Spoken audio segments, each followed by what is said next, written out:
La belle époque, oh oh. La belle époque. Hi everybody, welcome to this week's video. I wanted to thank everybody who commented on my interview with Deborah last week, and I really appreciated all the kind comments. It was quite the in-depth interview. Deborah's a pretty good interviewer, so it's always interesting to see yourself in somebody else's eyes. I could never have probably explained half of what she pulled out of me, and I wouldn't have thought to. So sometimes things that other people see in you are different than what you see in yourself. So it was definitely interesting to kind of realize that. I guess I've realized that before, but I kind of always forget. So seeing your comments, I realized that that a lot of you probably maybe didn't even know my whole story. So it was kind of a good reminder that sometimes I take for granted that you guys sort of know everything up until this moment when you probably don't. Sometimes you're going to be brand new to this channel. So here you are listening to a crazy 9/11 widow who bought a chateau in France. So there you go. Anyhow, it's been a quiet week just because I've sort of tried to take the week off a little bit after the retreat. And so I've just been doing things like cleaning,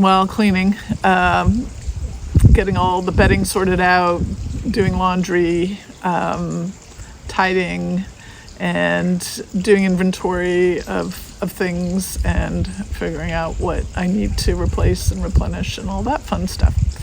So it's kind of all boring stuff.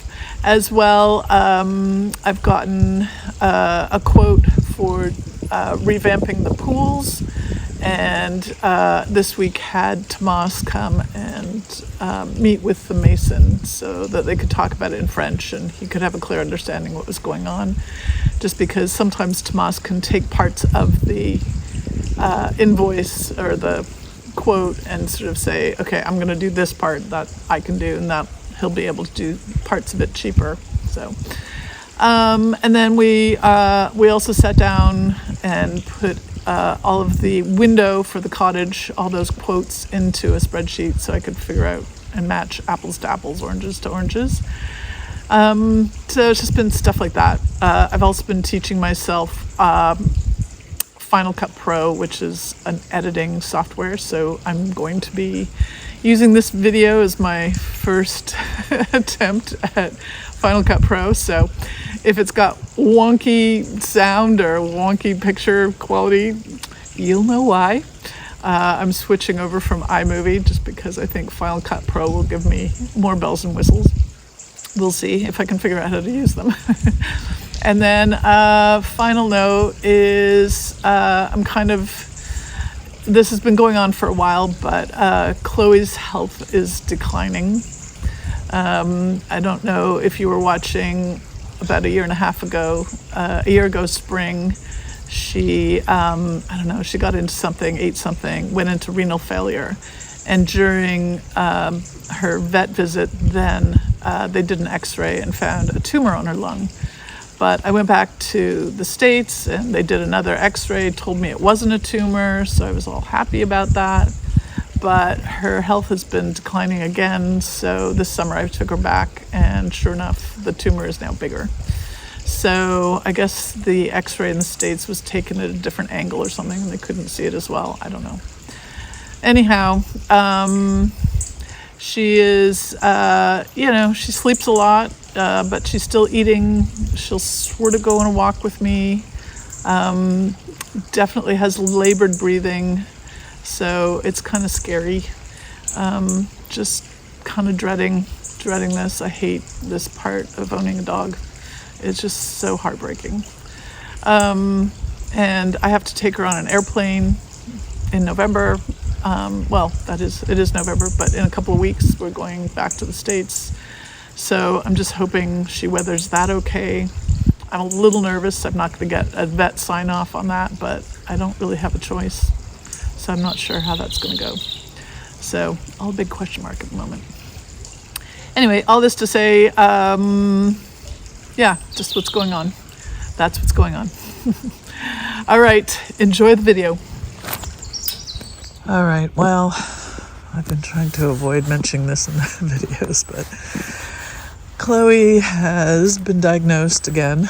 Well, I think it never went away, with the lung tumor that they found.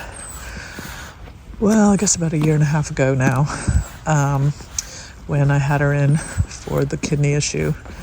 So they found a lung tumor, but then I was back in the US. Canada really was where I had another x-ray and they didn't see the lung tumor, so I thought maybe that the French doctor had mistaken, but I had her back in the spring, and they did an x-ray similar to the one that they'd done before, and now the lung tumor was larger. So she's obviously in decline. We go on a walk now, and she's struggling to kind of make it back. Her breathing is really labored. She's kind of got doggy dementia. She's kind of stands in the middle of the room and just stares off into space, and sleeps a lot, and no interest in the ball, no real interest in playing.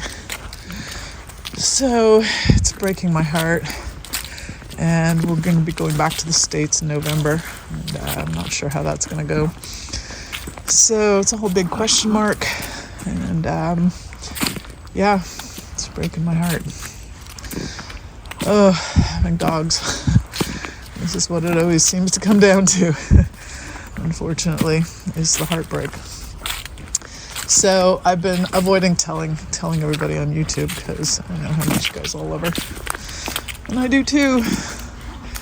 But I figured I'd better start warning you. And this walk has made it clear to me that she is definitely struggling. So there we go. Okay, well, I didn't get too much into Halloween this year, but I did buy some pumpkin, so I thought I might make some pumpkin soup and use a bit of it in Chloe's food. I'm about to make some food. Well, not the mushrooms, but she gets her little duck, and she gets her little dund, her little turkey.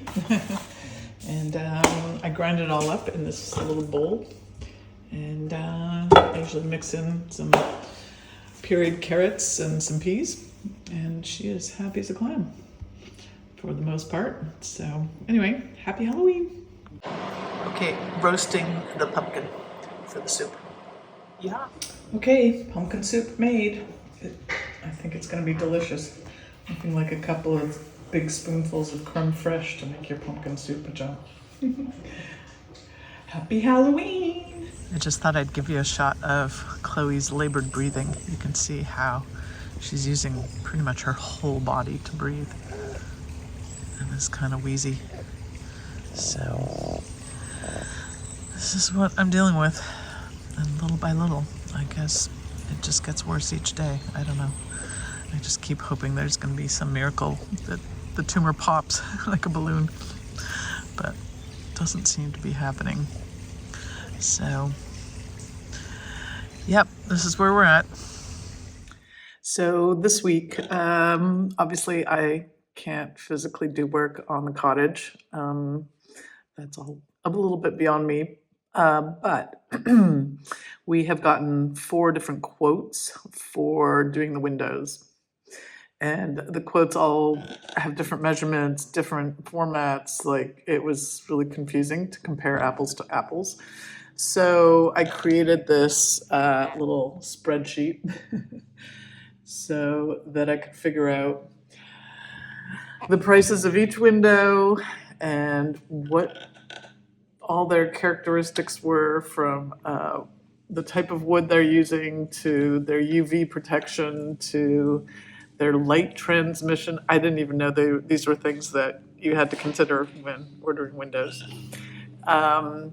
So still haven't made a decision, because a couple of the quotes we realized were missing. They were either missing a window, or they had a window. One of them had a couple of windows that are supposed to be double open to just a single, so we have to get them to requote those. So I'm waiting to get the quotes back, the revised quotes, and then hopefully I'll be making a decision. In the end, they're all pretty much the same. Basically, it's going to be like 20 grand, 20,000 euros to do all the windows and the shutters and the two doors. I hope this is going to be worth it. It's constantly a question. How much money is the right amount to put into the house? So I just hope that over the years that, by renting it out, either renting it out as a B&B or Airbnb, or me renting out the big house and staying there, somehow it'll all work out in the math. I don't know if it will. The other thing that we did this week was Tama met with the mason who I have gotten a quote from for doing sort of revamping the pools, which will be quite a large job as it turns out.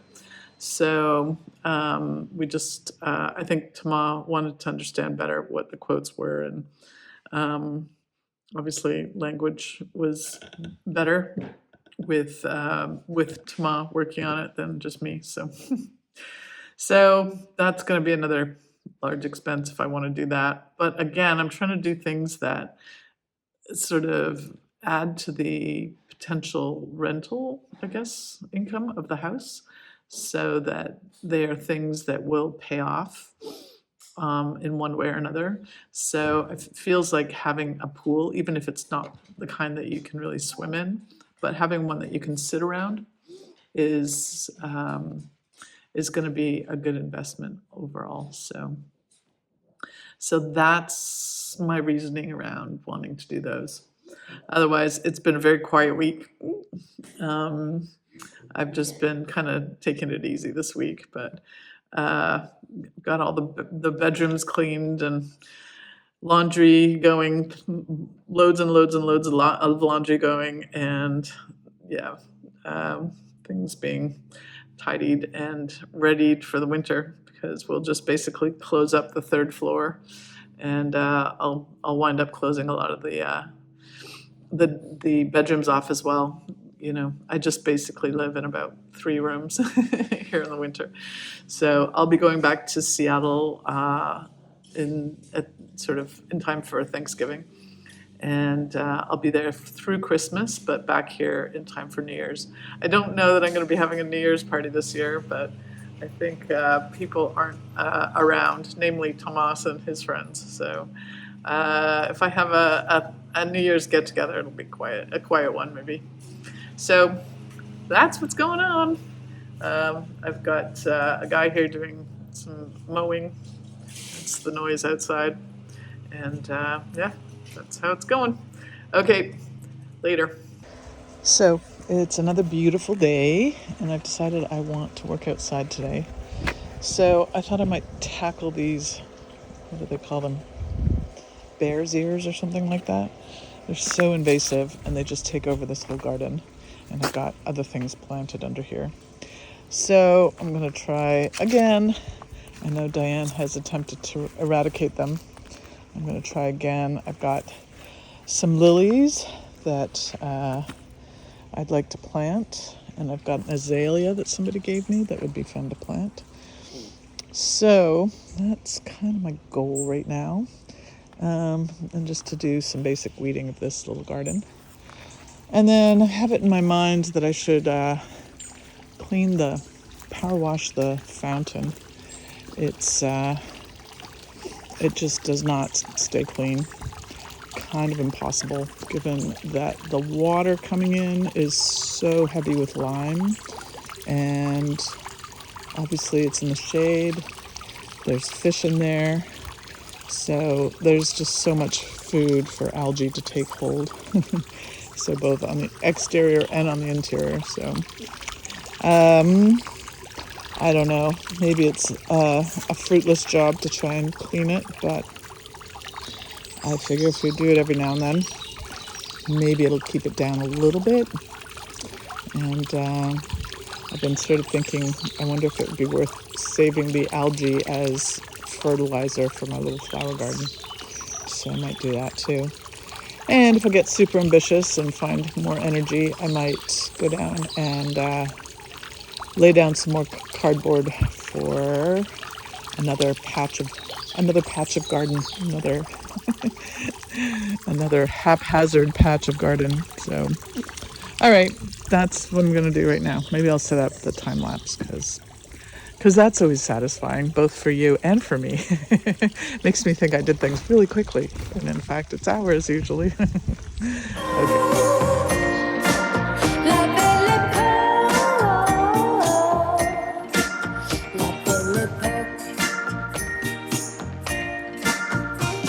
Pour me champagne, love me insane. Flowers and chocolate in a color that matches my bonnet. Okay, well, that was a lot of work. And I feel like those roots are deep, so I feel like they're not done yet. They'll be back. But I've got the little rhodo planted. I've got, I don't know what that's called, chicken and hen or something, that came as part of like a little gifty thing. I planted those irises, or not irises, lilies, but I think they were all rotted. They'd been sitting in a pot of basically pure water. So I don't think they'll come up, but I rescued the agapanthus. So yeah, I'm pretty much done for the day. Still have to put that pile away. And I think I'm gonna call it good. No, it's not a test, only the